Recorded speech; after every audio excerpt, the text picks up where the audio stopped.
नमस्कार, capital TV Uttar Pradesh की special story देख रहे हैं आप और मैं हूं आपके साथ दिव्या सिंह। यूपी के अलग अलग जिलों से कई ऐसी खबर सामने आती है जो हैरान करने वाली होती है, जिसको देखकर आप ये सोचने पर मजबूर हो जाएंगे कि ऐसा भी होता है क्या। बार बार एक खास समुदाय की तरफ से हिंदू परिवार को टारगेट किया जाता है, उसको परेशान किया जाता है और तो और रोकने पर उसके साथ मारपीट तक की जाती है। सवाल ये है कि आखिर इनकी इतनी हिम्मत कैसे बढ़ जाती है, और अगर बढ़ रही है तो इसका इलाज क्या है, क्योंकि लोगों का मानना है कि इनकी ये गलती माफी के लायक तो नहीं है।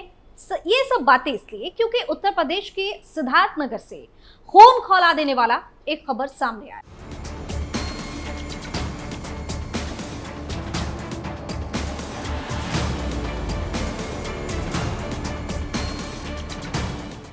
सिद्धार्थनगर से हैरान करने वाला मामला, हिंदू महिलाओं के साथ घिनौनी हरकत, सलमान और इसरार की अब खैर नहीं, योगी के निशाने पर नावेद और सद्दाम। उत्तर प्रदेश में सीएम योगी के सत्ता में आने के बाद राज्य की कानून व्यवस्था मजबूत हुई है। गलती करने वालों को सख्त सजा दी जा रही है, जिससे उनकी रूह कांप जाए। लेकिन एक कहावत है कि जब नाश मनुज पर छाता है, पहले विवेक मर जाता है।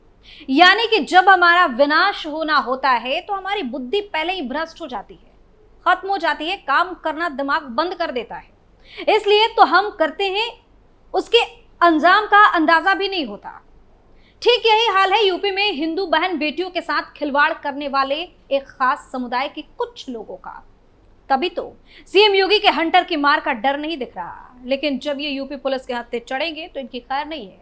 रोने और गिड़गिड़ाने से भी कोई फायदा नहीं होगा। अब आपको बताते हैं कि पूरी खबर क्या है। उत्तर प्रदेश के सिद्धार्थनगर जिले में एक हिंदू परिवार में शादी के दौरान मारपीट की गई। मारपीट का आरोप नावेद, आफ्ताब, सद्दाम, नौशाद, सलमान, इल्ताफ, हारून, अफजल, इलियास और इसरार पर लगा है। इन सभी पर शादी में शामिल हिंदू महिलाओं की तस्वीरें खींचने और उनके वीडियो बनाने का आरोप है। जब इन्हें मना किया गया तो इन्होंने पीड़ितों को पहले गंदी गंदी गालियां दी और फिर मंदिर के पास उन पर हमला भी कर दिया। घटना 21 अप्रैल की है। हमले में कई लोग घायल हुए, जिसमें एक नाबालिग बच्ची भी शामिल है। हिंदुओं की तरफ से शिकायत करने के एक दिन बाद हमलावरों की तरफ से भी क्रॉस एफआईआर दर्ज करवाई गई। पुलिस द्वारा दोनों पक्षों पर कार्रवाई हुई है। यह मामला सिद्धार्थनगर के थाना क्षेत्र ढिबरुआ का है। यहाँ के गांव मुजहना में 21 अप्रैल को ओबीसी समुदाय के पूर्णमासी विश्वकर्मा के घर से बारात निकलने वाली थी। पारंपरिक तौर पर ये सभी बाराती गांव में बने राम जानकी मंदिर पहुंचे। बारात विदा करने कुछ महिलाएं यहाँ पर मौजूद थी। बताया जा रहा है कि यहाँ गांव के नावेद, आफ्ताब, सद्दाम, नौसाद, सलमान, इल्ताफ, हारून, इलियास और इसरार ने हिंदू महिलाओं की तस्वीरें खींचनी शुरू की और उनके वीडियो बनाने लगे। वहीं बारात में मौजूद पुरुषों ने इन सभी आरोपितों की इस हरकत का विरोध किया तो ये भड़क गए। पहले इन्होंने खुद को मना करने वालों को मां बहन की गालियां दी, फिर बेरहमी से सभी को पीटना शुरू कर दिया। हमले के लिए लाठी डंडे का इस्तेमाल किया गया। अचानक हुए इस हमले से बारात में भगदड़ मच गई। पिटाई की चपेट में आकर अर्जुन विश्वकर्मा और एक नाबालिग बच्ची घायल हो गई। शोर शराबा सुनकर गांव के अन्य लोग जमा होने लगे तो हमलावर वहां से जान से मार डालने की धमकी देकर भाग निकले। वहीं पीड़ित ने अपनी शिकायत में बताया है कि हमलावर दबंग किस्म के लोग हैं। ऐसे हिंसा की वजह से पीड़ित का मोबाइल भी टूट गया। पूर्णमासी ने सभी हमलावरों पर कड़ी कार्रवाई की मांग की है। पुलिस ने इस शिकायत पर नावेद, आफ्ताब, सद्दाम, नौशाद, सलमान, इल्ताफ, हारून, अफजल, इलियास और इसरार के खिलाफ एफआईआर दर्ज कर लिया है। लेकिन गौर करने वाली बात यह है कि पूर्णमासी विश्वकर्मा ने 21 अप्रैल को रात 10:30 बजे मुस्लिम समुदाय के 10 हमलावरों के खिलाफ एफआईआर दर्ज करवाई। अभी पुलिस जांच कर ही रही थी कि लगभग 20 घंटे बाद 22 अप्रैल को मुस्लिम पक्ष भी खुद को पीड़ित बताते हुए थाने पहुंच गया। यहां आफ्ताब आजम खान ने लौकुशपाल, राधेश्याम और रामपाल के खिलाफ नामजद एफआईआर दर्ज करवा दी। आफ्ताब आजम ने इन तीनों पर अपने भाई नावेद को फोटो खींचने की बात पर पीटने का आरोप लगा दिया। नावेद पूर्णमासी की शिकायत में पहले से नामजद है। पुलिस ने इस तहरीर पर लौकुश, राधेश्याम और रामपाल को नामजद करते हुए एफआईआर दर्ज कर ली। मीडिया रिपोर्ट के अनुसार अपना नाम न बताने की शर्त पर एक ग्रामीण ने बताया कि हिंदुओं का देवी स्थान गांव के उस हिस्से में है जो मुस्लिम बहुल इलाके से होकर जाता है। हिंदू अपने सभी पर्व, त्योहार और शादी ब्याह आदि के मौके पर उसी देवी स्थल पर मुस्लिम बस्ती के बीच से होकर गुजरते हुए जाते हैं। आरोप है कि इसी दौरान उनके घरों की महिलाओं पर न सिर्फ हत्या कसी जाती है बल्कि छेड़खानी के भी प्रयास होते हैं। ग्रामीण ने खुद को भी भुक्तभोगी बताते हुए कहा कि जिस मामले में एफआईआर दर्ज की गई है, ऐसी कोई पहली ये घटना नहीं है। पहले भी हिंदुओं के साथ कई बार ऐसी घटनाएं हो चुकी हैं, लेकिन तब डर से केस कराने की किसी की हिम्मत नहीं हुई। थाना प्रभारी डबरुआ ने बताया कि शिकायत के आधार पर दोनों पक्षों के नामजद आरोपितों की गिरफ्तारी की गई। इन सभी पर धारा 151 के तहत कार्रवाई की गई। 21 अप्रैल 2024 को जिन 10 आरोपितों पर पूर्णमासी विश्वकर्मा के घर की बारात पर हमले का आरोप है, इनमें से 2 लोगों पर पिछले साल मां दुर्गा के पंडाल में लगे ध्वज के साथ घिनौनी हरकत करने की भी शिकायत दर्ज हुई थी। यह पंडाल शादी नवरात्रि के अवसर पर विधि विधान से स्थापित किया गया था। तब पुलिस को दी गई इस शिकायत में सलमान और इसरार के अलावा हमीद रहमान और हैदर के नाम भी शामिल थे। तो जिस तरह की हरकत इन लोगों ने की है, उसके बाद सीएम योगी के गुस्से का शिकार तो होना पड़ेगा, क्योंकि अगर आप कानून की नजर में गलत हैं तो यूपी में आपको सजा पाने से कोई नहीं बचा सकता। गौर करने वाली बात यह है कि इस तरह की ये कोई पहली घटना नहीं है जहां किसी हिंदू परिवार को निशाना बनाया गया या फिर उनके साथ मारपीट की गई हो। बरेली के सुभाष नगर थाना क्षेत्र के बबनपुरवा में भी सटोरियों ने एक घर पर धावा बोल दिया। घर पर पहले पथराव किया, फिर रॉड, हॉकी और डंडे लेकर घर में घुस गए। महिलाओं समेत पूरे परिवार को पीटा, घर में तोड़फोड़ की। हमले में घायल गृहस्वामी को जिला अस्पताल में भर्ती कराया गया। हमलावर दूसरे समुदाय के। पुलिस ने रिपोर्ट दर्ज कर ली है, लेकिन किसी भी हमलावर को गिरफ्तार नहीं किया। सुभाष नगर के बबनपुरवा निवासी गुरप्रीत सिंह का कहना है कि उनके घर के बाहर आए दिन सटोरिया हंगामा करते रहते हैं।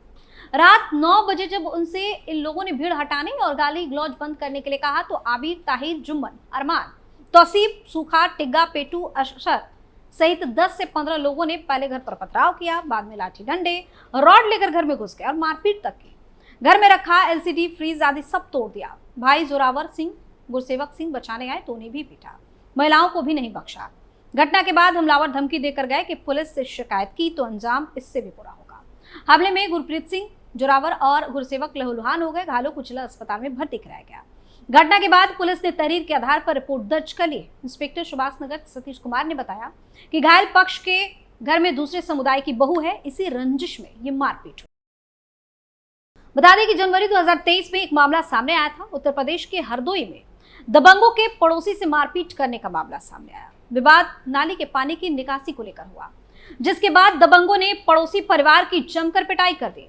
कुछ ग्रामीणों ने इस घटना का वीडियो रिकॉर्ड कर लिया, जिसमें लाठी डंडों से लैस दबंग खुलेआम गुंडाई दिखाते नजर आ रहे थे। ये वीडियो सोशल मीडिया पर जमकर वायरल हो गया। पुलिस ने पूरे मामले में 4 लोगों के खिलाफ मामला दर्ज कर लिया।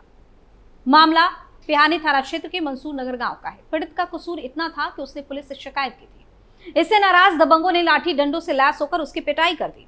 इतना ही नहीं, दबंग उसके घर में घुसे और मारपीट करते हुए बाहर निकलकर गांव के लोगों के बचाने पर दबंग वहां से भाग गए।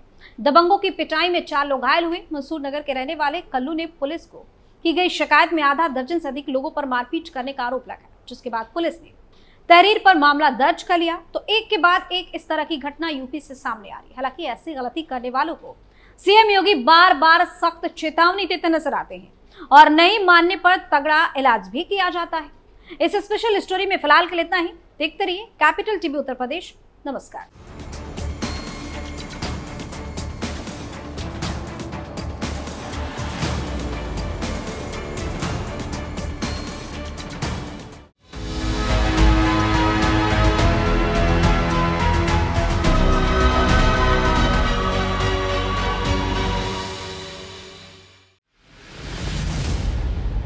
मैं राजनीति करता नहीं, पर राजनीति को बहुत गहरे तक समझता हूं।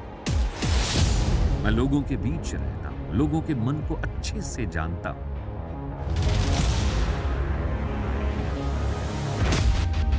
पब्लिक और पॉलिटिक्स की हर नब्ज को खूब पहचानता हूं। संघर्ष की सियासत से सत्ता के सिंहासन तक मैं हर खबर से खरा सच निकालता हूं।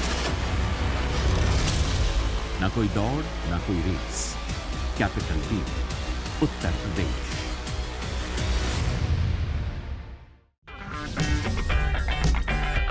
अगर आपको हमारा वीडियो पसंद आया हो तो इसे लाइक करें, हमारे चैनल को सब्सक्राइब करें और हाँ, बेल आइकन दबाना ना भूलें ताकि आप तक हमारे वीडियो की नोटिफिकेशन पहुंचती रहे। आप अपना सुझाव हमें कमेंट बॉक्स में दे सकते हैं। हमारे साथ जुड़ने के लिए शुक्रिया।